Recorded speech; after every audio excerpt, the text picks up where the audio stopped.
Hey, I'm Jonathan Sewell Sales at Mitchell Mazda on the Boulevard in Enterprise, and I'm sitting in a 2020 Mazda CX-5 Grand Touring. Specifically, this one has the GT Premium package, and I'm going to be talking about two quick tips today so that specifically the active driving display and then some of the information that you see on the LED and the center stack. So two quick tips today so that you can get on the road and get everything set up the way you want. So let's jump into it.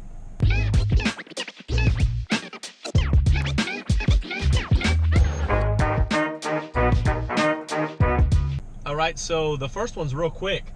With the wider multi-information display, the LED here, you've got, of course, on both sides, you have the fuel and the odometer, and then you have the fuel economy and the temperature.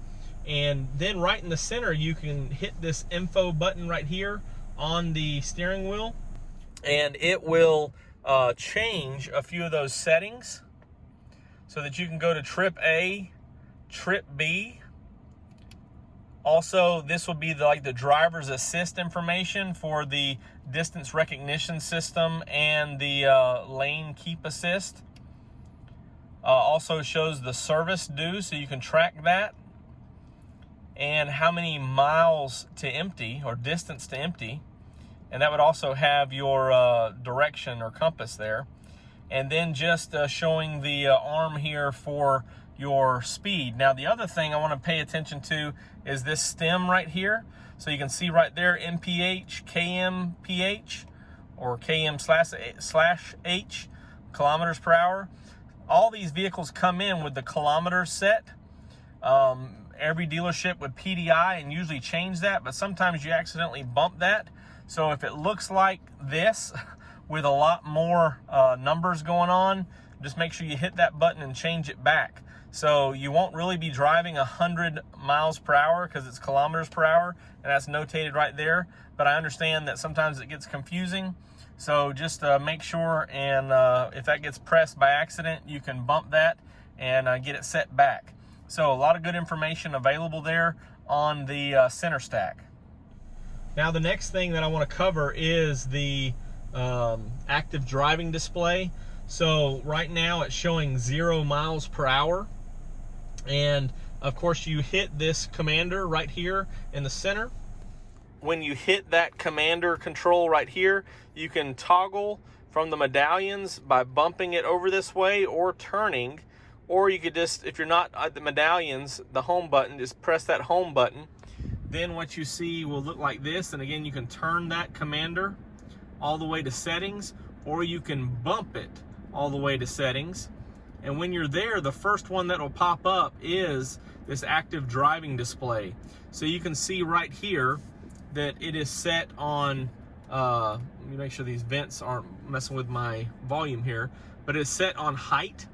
So you can click in that. When it turns red, you can scroll it back and forth.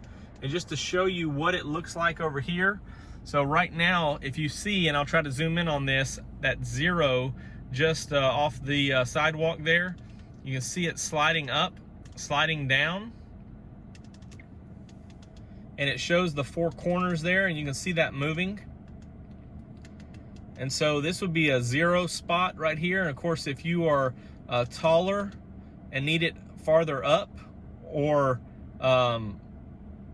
you know, this would be the opposite. So if you're taller, you wouldn't be able to see this, and if you are taller, you'd scroll it all the way down. So you can see that. Just depends on where you want it positioned at.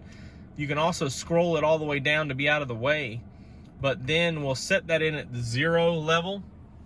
And then you can also change the brightness control to automatic or manual. So I'm going to change that back to automatic. So brightness right now is set on full. I can change that if I want to, but if you set it on automatic, it'll also adjust that for you with the lights on and things like that. Rotation, you can twist it however you want it positioned, and then you can also go over the display information, what is actually shown.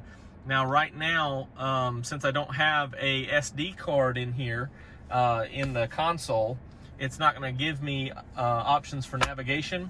Also, when you add the nav card, it reads the traffic signs, so it has that information with the navigation card as well. So a couple of good things that you can focus on here to get this position right. Of course, down here you can also uncheck it to turn that off. So I love the active driving display and seeing the speedometer right there and all the other information. So some people may not. So you can control that in the settings here. And of course, when you're finished, you can just hit this go back or the home button to go back to the medallions there. So whichever works well for you. So thank you for joining me for this quick look with 2 quick tips on the 2020 Mazda CX-5 GT with GT Premium package. Actually, the first one would apply to all Grand Tourings and above. So if you have any questions or comments, you can always drop them below, or give me a call at 334-718-0504. I'm Jonathan Sewell at Mitchell Mazda on the Boulevard in Enterprise, and I'd appreciate a like on this video if you've got some information that would benefit you. And I can't wait to see you in one of these Mazdas.